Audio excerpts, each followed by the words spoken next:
მინდა გაგაცნოთ, რომ მას შემდეგ, ანუ 15 ნოემბრის შემდეგ, რაც ნაციონალურ მოძრაობამ დაინახა, რომ ხალხში უჭირს მხარდაჭერა არა აქვს, მიმართა სხვა ტაქტიკას. ანუ საპარლამენტო კრიზისის ტაქტიკას. კერძოდ, ეს გამოიხატა იმაში, რომ დაახლოებით 20 ნოემბრისთვის დაიგეგმა შეხვედრა რესპუბლიკური პარტიის წარმომადგენელი ქალბატონი თამარ კორძაიას, ალასანიას გუნდის წევრის ერთ-ერთი პარლამენტარის ნინო გოგუაძის და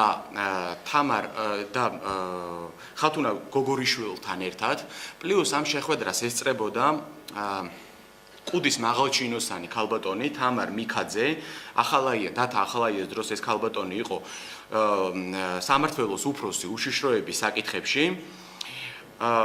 აი სურათზე ნაჩვენებია, ფოტოებზე ნაჩვენებია ეს რესტორანი, საკმაოდ ძვირადღირებული რესტორანია, სადაც ეს შეხვედრა შედგა. მანჰეტენზე არის ნიუ-იორკში, ერთ-ერთი ბრაზილიური რესტორანია. ეს კადრები არის 22 ნოემბრის კადრები. ეხლა ხდება რა, დაახლოებით ერთი კვირის ამბავია და ესე იგი საუბარი ეხებოდა საპარლამენტო კრიზისს. ანუ მიხეილ სააკაშვილის და რესპუბლიკელების და ალასანიას გუნდის, ასე ვთქვათ, წევრების ერთგვარი შეთქმულებას აქვს ადგილი, სადაც განხილვა მიმდინარეობდა იმასთან დაკავშირებით, რომ ყველანაირი კანონპროექტი, რაც ქართულ ოცნებას და მთავრობას უნდა შეეტანა და შეიტანს პარლამენტში, მოხდეს ამ კანონპროექტების ჩაგდება და საუბარია თუნდაც იგივე აი გასაღების თემაზე და საუბარია სამომავლოდ უკვე ბიუჯეტის კანონპროექტის თემაზე. და ამ ჩაგდებების მეშვეობით უნდა გამოიწვიონ რესპუბლიკელებმა და ალასანიას გუნდის წევრებმა, უნდა გამოიწვიონ საპარლამენტო კრიზისი, რაც მიიყვანს ასე ვთქვათ, რიგარეში არჩევნებამდე საკითხს და სახეზე იქნება საპარლამენტო კრიზისი, რაც აწყობს დღეს მხოლოდ ნაციონალურ მოძრაობას. მე მინდა გითხრათ, რომ ჩვენ ძალიან დიდი ხანია ეს დღეები და საერთოდ ჩვენი ორგანიზაციის თავისუფალი თაობის ორგანიზაციის დაარსების დღიდან ხელისუფლებას ვაფრთხილებდით, რომ მათ გუნდში, ანუ კოალიცია ქართულ ოცნებაში წარმოდგენილია საკმაოდ ბევრი ჩანერგილი პირი, რომელიც ერთი სიგნალის შემდგომ შეეცდება, ანუ ნაციონალებიდან წამოსული და კერძოდ მიხეილ სააკაშვილიდან წამოსული სიგნალის შემდგომ შეეცდება ესე იგი შეცვალოს ვითარება იგივე პარლამენტში და გამოიწვიოს, ასე ვთქვათ, რაღაც დაძაბულობა საკანონმდებლო ორგანოს შიგნით. და აი სახეზე სწორედ ეს გვაქვს დღესდღეობით, რომ მივყვეთ მოვლენებს, დღეს საუბარია დიახ აი გასაღების თემასთან დაკავშირებით კანონის ჩაგდებაზე და მე ხელისუფლებას იმასაც ვაფრთხილებ, რომ იქნება ესე იგი ბიუჯეტის კანონპროექტის ჩაგდებაზეც მიდგება საქმე. მე მინდა პროგრესულად მოაზროვნე მოსახლეობას და ასე ვთქვათ ძალებს, რომლებიც კოალიციაში არიან და ასე ვთქვათ კოალიციის გარეთ არიან, ასე ვთქვათ მოუწოდო, რომ რაც საჭიროა, რაც შეიძლება მძაფრად დაუდგეთ სააკაშვილის რევანშისტულ ზრახვებს წინ და არ მივცეთ საშუალება მათ, რომ ქვეყანაში არიან სიტუაცია.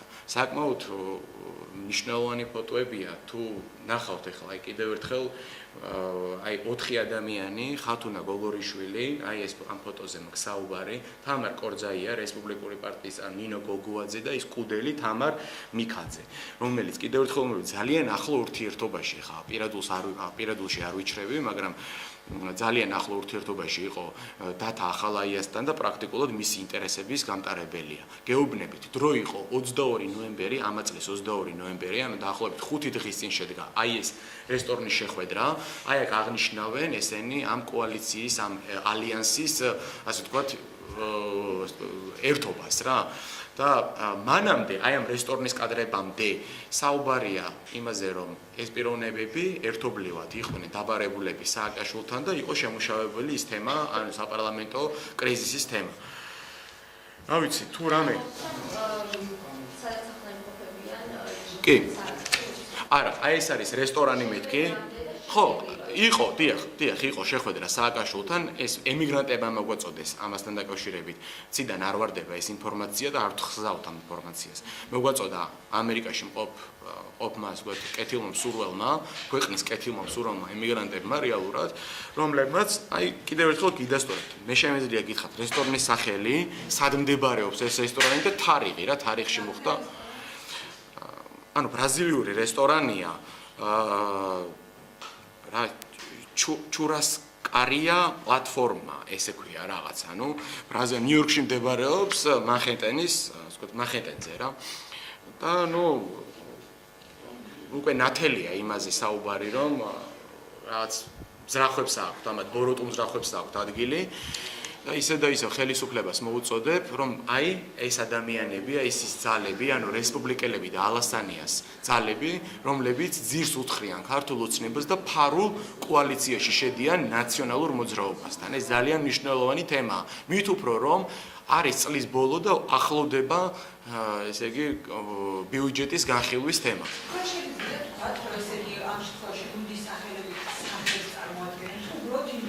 აი მაგალითად ქალბატონი გოგუაძე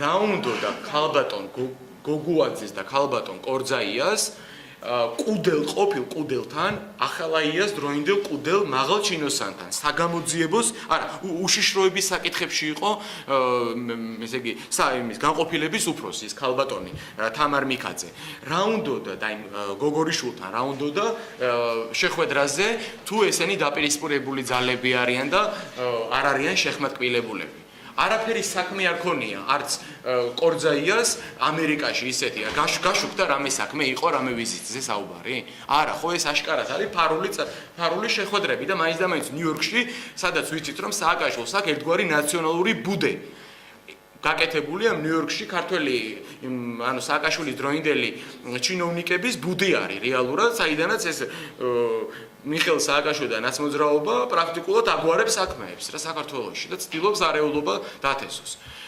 ხელისუფლებას მოუწოდებ რომ განსაკუთრებული სიფრთხილით მოეპყროს აი ამ ინფორმაციას და ყველაფერი აი მიუმართავ ჭიკაიძეს და კონკრეტულად ღარიბაშვილს რომ განსაკუთრებულად მიექცნენ ყურადღება ამ შეხვედრას. ეს არ არის ძალიან ძველი შეხვედრა და ასე ვთქვათ დროში გაწელილი ხომ? ეს არის ეხლანდელი შეხვედრა, ეხლა არის გასაღების თემა და უახლოეს მომავალში იქნება ბიუჯეტის თემა. ამათი მიზანი არის სააკაშვილის გეგმა, ანუ ამათი მიზანი არის გამოიწვიონ საპარლამენტო კრიზისი. რაც იქნება წინაპირობა იმისა, რომ დაინიშნოს რიგარეში არჩევნები და ქვეყანაში სიტუაცია აიჭრას. ესე იგი, აჩვენოს სააკაშვილმა და ნაციონალურ მოძრაობამ, რომ ხელისუფლება, კერძოდ ღარიბაშვილი და ქართული ოცნება უძლურია. აი მათი მიზანი ეს არის.